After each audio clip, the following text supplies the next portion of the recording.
Amis de la mesure, bonsoir. Aujourd'hui, je vais vous montrer comment on peut, avec un oscilloscope et un générateur d'impulsion, mesurer le courant de saturation d'une bobine. Alors, c'est quoi le courant de saturation d'une bobine?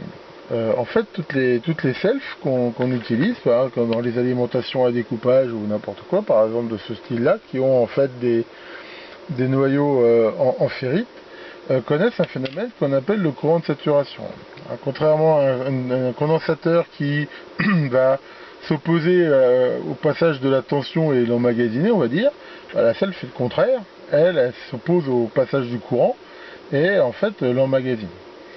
Et le problème, c'est que les selfs qui ont en fait des noyaux en ferrite, eh ben, elles connaissent un moment où elles ne peuvent pas en emmagasiner plus, parce que il y a un phénomène physique qui fait que il y a une saturation en fait du champ magnétique à l'intérieur du noyau, ce qui fait que le courant ne s'emmagasine plus à l'intérieur, et à ce moment-là, elle perd sa capacité selfique et devient une simple résistance. Alors, quand ça arrive, ça fait des grosses bêtises, souvent ça fait tout cramer, parce que l'alimentation qui est basée sur le principe que la self emmagasine du courant, évidemment elle n'emmagasine plus rien du tout, elle se transforme dans une résistance très faible qui est celle des fils, et ça se passe très mal. Alors comment j'ai fait ça? J'ai fait ici ce petit montage, qui est tout bête, en fait j'ai mis ici une résistance de 0,1 ohm qui va me permettre, en mesurant la tension à ces bornes, de mesurer le courant qui passe à l'intérieur. J'ai mis un FET ici assez classique, commandé ici par une impulsion pour commander ou hacher le courant qui passe ici dans la self. Donc pour l'instant j'ai mis une diode ici très rapide pour la récupération en fait de l'énergie, justement quand ça se coupe, le courant de la self, il faut bien qu'il aille quelque part, donc pour l'instant je le renvoie dans elle-même. Et j'ai branché donc ici la voie 2 et ici la voie 1 de l'oscilloscope. Donc je pilote le FET grâce à une impulsion de 5 volts à une fréquence de 10 kHz ici. Pour avoir une bonne synchronisation, j'ai synchronisé directement l'oscilloscope sur la sortie synchro externe du générateur. Et on regarde un petit peu ce qui se passe. Donc ici j'ai une impulsion de 7 nanosecondes, donc je l'augmente.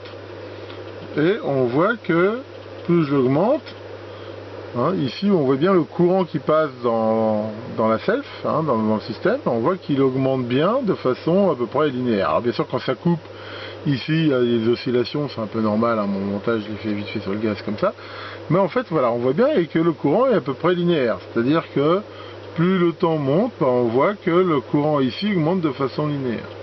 Si je continue à augmenter la taille de mon impulsion, là on voit qu'à un moment donné c'est plus linéaire du tout. C'est-à-dire qu'ici, le courant augmente plus vite que ce qu'il devrait. Donc ça, typiquement, c'est la marque ici que la self commence à saturer.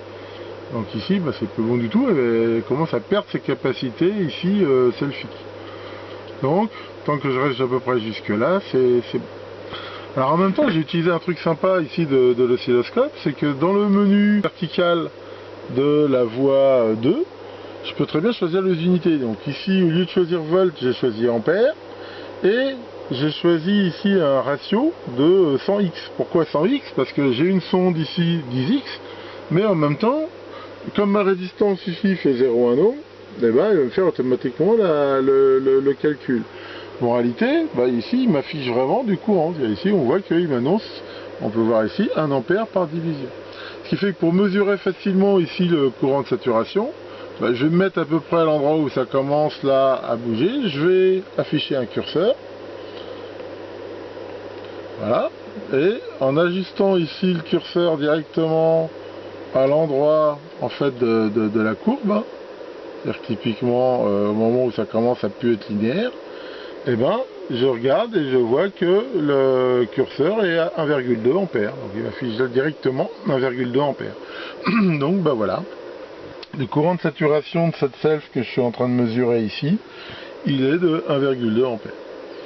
Donc, après, là, voyez, on voit que ça monte vraiment, et puis après, ça va faire des bêtises. Bon, quand on arrive ici, de toute façon, là, ça marche plus du tout. Il faut pas non plus aller trop loin. Et ici. Donc là, vous voyez, on voit très très bien le phénomène, que à un moment donné, toc, elle ne peut plus accepter plus de courant. Alors, Souvent, les selfs de ce style là qu'on utilise dans les allumettes découpage, voire plus grosses, elles ont des points de saturation assez hauts. Donc pour les mesurer, en fait, il faudrait que je fasse un montage un peu plus puissant, c'est-à-dire capable de fournir des ampères pendant un temps très court.